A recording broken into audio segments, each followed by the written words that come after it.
como é que tu enxerga esse negócio mais recente que está acontecendo de poder editar o nosso material genético? Não sei se tu já entrou nesse assunto, se tu pesquisa sobre isso. É uma área que é muito, muito interessante, né, cara? E abre caminho para uma revolução mesmo, né? Eu acho que assim, a gente, na verdade, hoje, a gente ainda nem está compreendendo totalmente o DNA. Então, aí no teste da Genera, né, Arthur, você vai descobrir bastante coisas, muitas análises, mas o que a ciência já sabe sobre a genética humana é um pouquinho do que tudo que pode ser descoberto.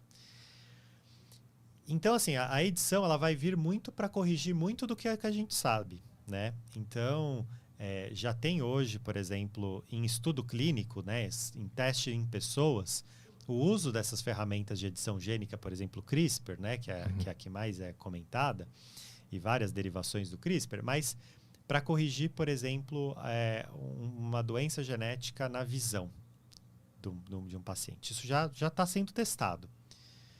Só que teve o caso, né, daquele pesquisador chinês que talvez quis dar um passo um pouco maior que a perna e ele já editou 2 embriões, né, que geraram 2 meninas, supostamente na China. E isso eu acho que é uma coisa ainda complexa, né? Foi um passo muito rápido com o uso de uma tecnologia que ainda não estava tão embasada para ser usado, principalmente no embrião, né?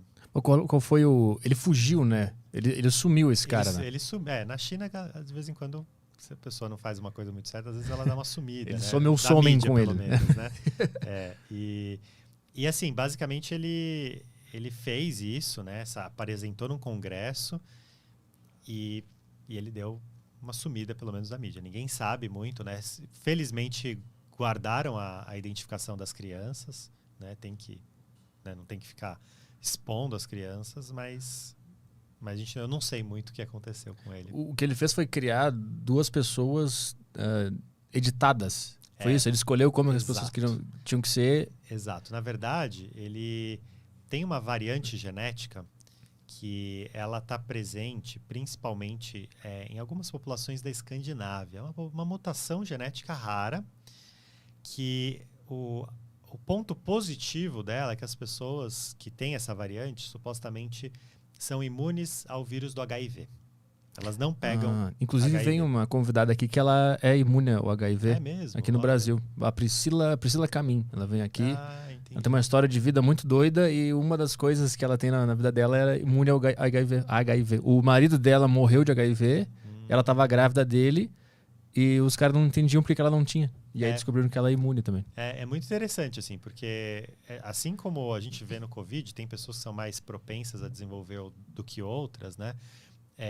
Isso, por exemplo, no HIV era chocante, né? Eles veem pessoas que realmente foram muito expostos de diferentes maneiras, né?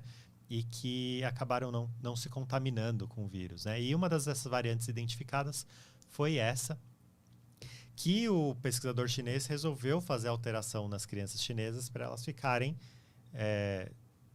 supostamente imunes ao HIV.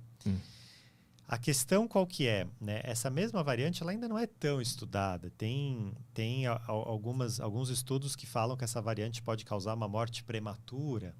Então, é muito complexo por uma condição que claro, é bom você ter uma imunidade a uma doença grave como HIV, mas você fazer uma modificação tão drástica com uma tecnologia tão nova em crianças que vão nascer. Eu acho que esse foi o maior problema. Né? Mas é interessante, né, o que a gente pode fazer.